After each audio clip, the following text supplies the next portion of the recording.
China ने अपना 6 generations का जो जेट प्लेन है उसे लॉन्च कर दिया है। इस वीडियो में हम ये जानेंगे कि 4th जनरेशन का प्लेन, 5th जनरेशन, 6 जनरेशन का प्लेन होते क्या है, उनकी खासियत क्या है। लेकिन दोस्तों आपको जान के शॉक लगेगा कि पूरे वर्ल्ड का जो सबसे स्ट्रॉन्गेस्ट कंट्री अमेरिका है, अमेरिका भी आज शॉक में है कि पूरे वर्ल्ड में चाइना एक ऐसा देश बन गया है जिसने सबसे पहला 6 जनरेशन का प्लेन निकाल दिया है। लेकिन उसके पहले हम ये जाने कि जैसे 4th जनरेशन क्या है, 5th जनरेशन क्या है, 6 जनरेशन का प्लेन क्या है। तो ध्यान से सुनिएगा।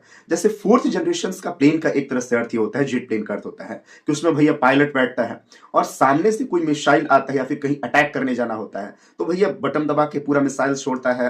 उसमें गन मतलब जो बुलेट्स होते हैं, मिसाइल्स होते हैं, बम होते हैं, वो छोड़ता है, उसके बाद बच के आ जाता है। लेकिन 5th जनरेशन का प्लेन एक ऐसा जेट प्लेन होता है कि अगर जैसे मान के चले कि हम प्लेन में बैठे हैं और मेरा प्लेन जो है 5th जनरेशन का एयरफोर्स का बेस्ट प्लेन है, तो उसमें बैठे हैं, सामने से भी जाहिर सी बात है कि दुश्मन मेरे को गोली चलाएगा, तो उस वह गोली अगर मेरे को लग जाता है तो यह प्लेन में ऐसी खासियत होती है कि यह ऑटोमेटिकली 5th जनरेशन के प्लेन होते हैं।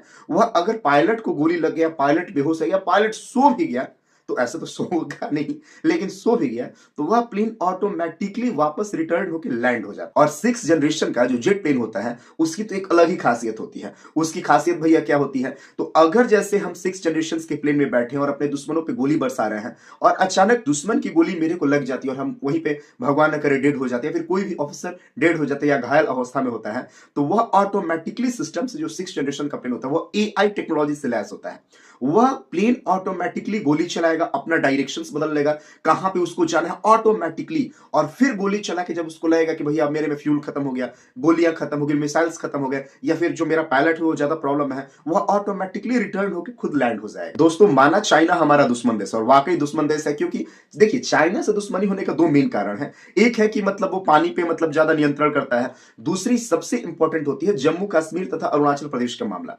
अभी भी जो चाइना है वो जम्मू कश्मीर के 10% एरिया, जिसे गलवान वैली कहा जाता है, उस पे चाइनीज आर्मी के द्वारा कब्जा करके बैठा गया है 1962 में। तो जाहिर सी बात है कि चाइना हमारा कोई पड़ोसी दोस्त देश तो है नहीं, वह दुश्मन देश है। तो कहीं ना कहीं हमें भी अपने आप पे तत्पर रहना पड़ेगा। आपको शौक लगेगा और थोड़ा दुख हो सकता है कि अभी भी हमारे इंडिया में 4th जनरेशन के प्लेन यूज किया जाता है। हमारे इंडिया में इंडियन एयरफोर्स के द्वारा 1962 के, 1960 के, 1917 के, 72 के ही प्लेन्स यूज किए जा रहे हैं। मैं आपसे एक प्रश्न पूछना चाहता हूं कि मान के चले कि कोई किसी की शादी हो रही है, किसी का विवाह हो रहा है, अब वो मतलब दूल्हा सहबाला पे जाएगा या 1970 1965 में बने हुए बैलगाड़ी पे जाएगा। हाँ, ऐसी बात नहीं है, जो पुराने हमारे प्लेन्स हैं वो मतलब मेरे लिए भावना नहीं रखते, वह हमारे लिए बहुत भावना रखते हैं, लेकिन टाइम के अनुसार अपने आप को मेंटेनेंस करना बहुत जरूरी है। और ये बहुत दुख की बात है कि हमारे इंडिया में आज भी बहुत सारे ऐसे लोग हैं जो हिंदू मुस्लिम, मंदिर मस्जिद के विवाद में फंसे रहते हैं। और